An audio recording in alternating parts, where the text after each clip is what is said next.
قالت لها ماشي، ووعدتها صديقتها بإجراء جميع ترتيبات سفرها ودفع تكاليف رحلتها. سارة فكرت إن الدخل الإضافي ده سيفيد عائلتها، فتركت سارة أطفالها في رعاية والدتها، وبدأت رحلتها بالأتوبيس بصحبة صديقتها.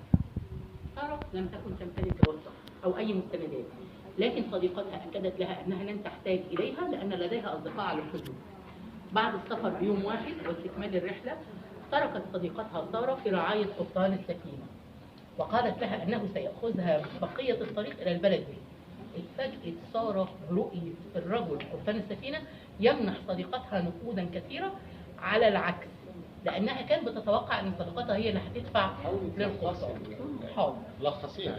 اعتدى القبطان على سارة، هو كان بيعاملها بطريقة جيدة، ولكن اعتدى القبطان على سارة، وكان دايما بيطلب منها انها تدخل كابينة القارب المغلقة لتجنب مشاكل دخول البلاد. يعني دي هجرة غير شرعية وإتجار بالبشر كمان.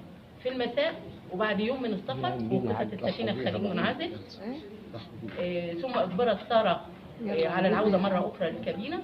كانت الرحلة طويلة، ولما وصلت سلمها الأربع رجال كمان، ودفعوا مال أكتر من اللي دفعوا لصديقتها.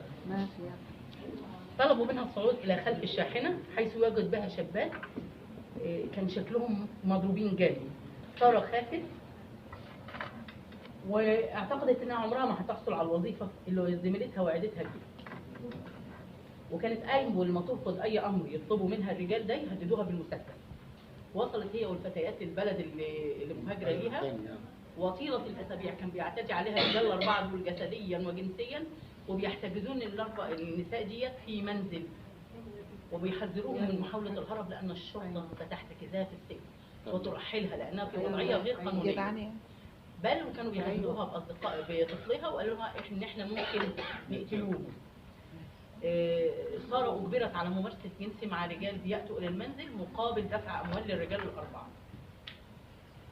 ذات يوم قام الرجال الاربعه ببيعها لبيت للدعاره السريه، وجدت نفسها مضطره للاستمرار في ممارسه الدعاره. وفي يوم من الايام اقتحمت الشرطه المنزل المغلق، وتم ابعاد سارة فورا لانها لا تتوفر لديها وثائق. طبعا هنا توفرت اركان جريمه الاتجار بالبشر. ده الاثنين بقى، الهجره غير الشرعيه ده بالاضافه للهجره غير الشرعيه، بس اختارهم جريمه الاتجار بالبشر داخليا وخارجيا. توافر الفعل، عرضت عليها زميلتها الشغل والمزايا لهذا العمل والوسيله